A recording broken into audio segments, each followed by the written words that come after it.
Hello everyone, welcome to new video. तो इस video में हम लोग कंपेयर करने वाले हैं कि यूके बेस्ट है या जर्मनी बेस्ट है। तो इस वीडियो में जो जो चीज़ें हम लोग कंपेयर करने वाले हैं उनके बारे में आपको बता दूं मैं। सबसे पहले हम ट्यूशन फीस वगैरह कंपेयर करने वाले हैं। उसके बाद हम टोटल कॉस्ट कंपेयर करने वाले हैं कि कौन सी जर्मनी में टोटल कॉस्ट ज़्यादा है या यूके की टोटल कॉस्ट ज़्यादा है। उसके बाद हम वीज़ा रेशो के बारे में बात करने वाले हैं। उसके बाद हम कुछ न्यू रूल्स आएंगे, उसके बारे में आपको मैं बताऊंगा। उसके बाद हम जॉब अपॉर्चुनिटीज़ के बारे में बात करने वाले हैं कि जर्मनी में ज़्यादा जॉब अपॉर्चुनिटीज़ हैं या यूके में। उसके बाद हम लैंग्वेज और डेली लाइफ में के बारे में बात करेंगे कि लैंग्वेज के बगैर आपको जॉब मिलेगी या नहीं मिलेगी, या डेली लाइफ में आपके दोस्त बनेंगे, इंटीग्रेट आप हो पाएंगे या नहीं। उसके बाद हम सेटलमेंट के बारे में बात करेंगे। अगर आप लॉन्ग टर्म सेटल्ड होना चाहते हैं जर्मनी या यूके में, तो कौन सा बेस्ट रहेगा आपके लिए। तो इन सब के बारे में हम लोग इस वीडियो में बात करने वाले हैं। तो चलिए शुरू करते हैं। सबसे पहले हम लोग आ जाते हैं ट्यूशन फीस पे। तो ट्यूशन फीस पे अगर हम आ जाते हैं तो जर्मनी में जो पब्लिक यूनिवर्सिटीज हैं वो सब फ्री हैं। और पब्लिक यूनिवर्सिटीज जो होती हैं उनकी बहुत ही ज़्यादा डिमांड होती है। हालांकि यूके का अगर आप देखें तो यूके की यूनिवर्सिटीज जो है बहुत वेरी एक्सपेंसिव है, वहाँ आपको हर सेमेस्टर की फ़ी पे करनी होती है। दूसरी तरफ अगर हम आ जाते हैं तो Germany you only pay small contribution फी। जैसा कि 300 यूरो होता है। जिस यूनिवर्सिटी में मैं पढ़ता हूँ तो उसमें ओनली 150 यूरोज होता है। अगर हम यूके का देखें तो अराउंड हमको 15,000 पाउंड से 30,000 पाउंड पर ईयर देना पड़ता है। और जर्मनी में बिल्कुल तक बहुत ही कम है, तकरीबन 150 यूरोज तो 300 यूरोज। डिपेंड करता है यूनिवर्सिटी टू यूनिवर्सिटी पे। उसके बाद अगर हम आ जाते हैं जर्मनी की ओवरऑल कॉस्ट पे, तो ओवरऑल कॉस्ट बहुत ही कम है। फॉर एग्जांपल आपके घर का खर्चा हो गया, का घर का किराया, और है ना आपकी ग्रोसरीज का किराया जो कि 100 या 120 यूरो में आपका पूरा महीना निकल सकता है। और जैसे कि हेल्थ इंश्योरेंस वगैरह। और अगर आप यूके का देखें तो बहुत ही ज़्यादा आपको जो है पैसे चाहिए होते हैं घर के खर्चे के लिए, और हेल्थ इंश्योरेंस वहाँ पे फ्री नहीं है। जो ट्रांसपोर्टेशन वगैरह है वो फ्री नहीं है। जर्मनी में सिर्फ आपको महीने के, अगर आप स्टूडेंट हैं तो 43 यूरोज देने पड़ते हैं और पूरी जर्मनी में आप घूम सकते हैं जहाँ आपको घूमना हो। उसके तो अगर इन चीज़ों में हम लोग देखें तो जर्मनी जो है बहुत ही चीप है। अब आ जाते हैं हम टोटल कॉस्ट पे जर्मनी और यूके की। अब जर्मनी में रिक्वायर होता है ब्लॉक अमाउंट। यूनिवर्सिटी में जब आपका एडमिशन होता है, ब्लॉक अमाउंट होता है तकरीबन 12,000 समथिंग यूरोज का, जो कि हर महीने आपको वापसी मिलता रहता है। मतलब आप 12,000 यूरो जमा कराएंगे, लेकिन आप जर्मनी में आ जाएंगे तो हर महीने आपको 930 यूरो हर महीने आपको मिलेंगे।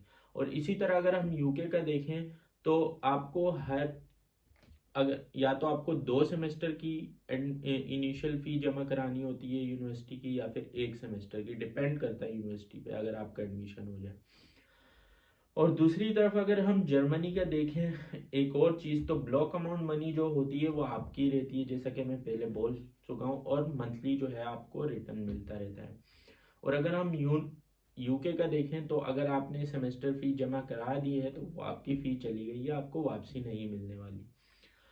और जो जर्मनी के जो total initial visa related cost है वो तकरीबन जो है बहुत ही कम है, तकरीबन 14,000 यूरो, जिसमें 12,000 तो आपका ब्लॉक अमाउंट ही आ जाता है, और 1-2 हज़ार यूरो आपके जैसे पासपोर्ट वगैरह पे हो गए, यूनिवर्सिटी का जब आप अप्लाई करते हैं तो उनकी फ़ी वगैरह होगी।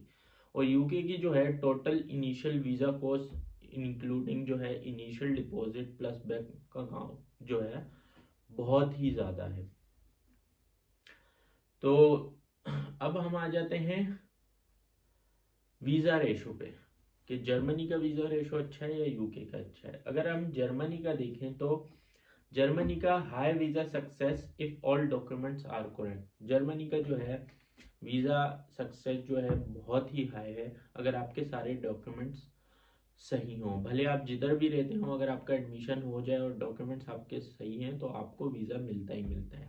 और इसी तरह अगर हम यूके का देखें तो हमारे पास लो वीज़ा सक्सेस रेट है एज कम्पेयर टू जर्मनी, क्योंकि बहुत ही रिजेक्शन होती हैं और बहुत ही कम लोग जो है यूके आ पाते हैं।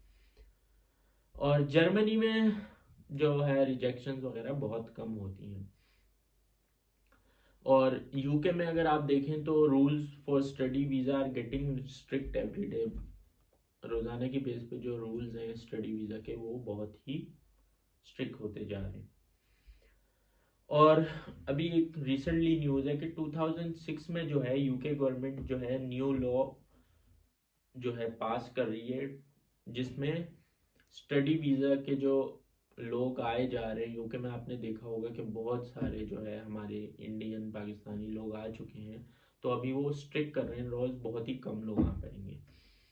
इसी तरह कुछ यूनिवर्सिटीज़ हैं जो कि जिन्होंने इंटरनेशनल स्टूडेंट को एडमिशन देना ही बंद कर दिए, जिसमें 9 यूके यूनिवर्सिटीज़ जो हैं इंक्लूड हैं जिन्होंने एडमिशन देना बंद कर दिए है इंडिया, पाकिस्तान और बांग्लादेश के स्टूडेंट्स को। और जॉब अपॉर्चुनिटीज़ पे बात कर लेते हैं। अगर हम जॉब अपॉर्चुनिटी पे बात करें तो जो है जर्मनी में जो है कंपटीशन जो है मॉडरेट है, मतलब अगर आपको जर्मन आती हो तो आपको जॉब मिलती ही मिलती है, क्योंकि यहाँ पे बहुत सारी जॉब्स हैं। और इसी तरह अगर हम यूके का देखें तो हाई कंपेटिटिव जॉब मार्केट है यूके में, आपको जॉब मिलना बहुत ही मुश्किल है। हालांकि वो इंग्लिश कंट्री है लेकिन जॉब्स वहाँ पे नहीं है, बहुत ही मुश्किल से आपको जॉब्स मिलती हैं। उसी तरह हम एक और अगर जर्मनी का देखें कि इवन फ्रेशर्स के लिए यहाँ पे जो है बहुत अच्छी जॉब्स हैं। फॉर एग्जांपल अगर आपका कोई एक्सपीरियंस नहीं है और आप यूनिवर्सिटी में पढ़ते हैं तो आपको वर्किंग स्टूडेंट जॉब्स मिल सकती है जो कि 20 आवर्स अलाउ करती हैं, वो भी बहुत, जैसे BMW वगैरह कंपनीज में जो है आपको जॉब्स आसानी से मिल सकती हैं। और यूके में ऐसा कुछ भी नहीं है। और जर्मनी में जो है सैलरीज बहुत हाई हैं, स्पेशली IT और इंजीनियरिंग वालों के लिए। और यूके में भी सैलरीज हाई हैं लेकिन जो लिविंग कॉस्ट है, मतलब घर का खर्चा, हेल्थ इंश्योरेंस, ट्रांसपोर्ट, वो सारा बहुत ही जो है एक्सपेंसिव है। अब लैंग्वेज वगैरह की और डेली लाइफ की बात कर लें तो लैंग्वेज और डेली लाइफ पे अगर हम लोग बात करें तो जर्मनी में जो है तकरीबन सारे प्रोग्राम जो है इंग्लिश में पढ़ाए जाते हैं आपको, और यूके में भी इंग्लिश में पढ़ाए जाते हैं, लेकिन जर्मनी में सारे ही प्रोग्राम इंग्लिश में नहीं होते, कुछ जर्मन में भी होते हैं। तो जर्मनी में जो है डेली लाइफ जो है आपकी मैनेजेबल है। फॉर एग्जांपल अगर आप बिग सिटीज़ में रहते हैं, जैसे म्यूनिक हो गया, हैम्बर्ग हो गया, फ्रैंकफर्ट हो गया, बर्लिन हो गया, अगर आप इस तरह बिग सिटीज़ में रहते हैं तो आप जर्मनी के बगैर भी आसानी से गुजारा कर सकते हैं, जर्मन लैंग्वेज के बगैर।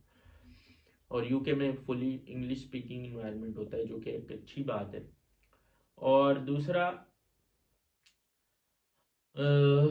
जर्मनी का एक नुकसान ये है कि जर्मन लैंग्वेज जो है आपको जॉब्स में आनी चाहिए, और अगर आप इंटीग्रेट कर सकते हैं, इंटीग्रेट करना चाहते हैं लोगों में, तो आपको जर्मन लैंग्वेज आनी चाहिए, जो कि मुश्किल हो जाता है। तो ये जर्मनी की ये चीज़ इतनी अच्छी नहीं है यूके के मुनास्बत।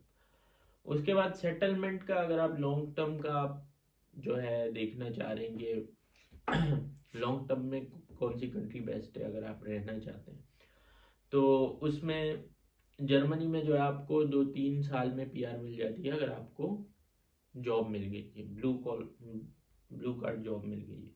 और यूके में तकरीबन 10 साल आपको लग जाते हैं सेटल होने के लिए, नेशनल होने के लिए। और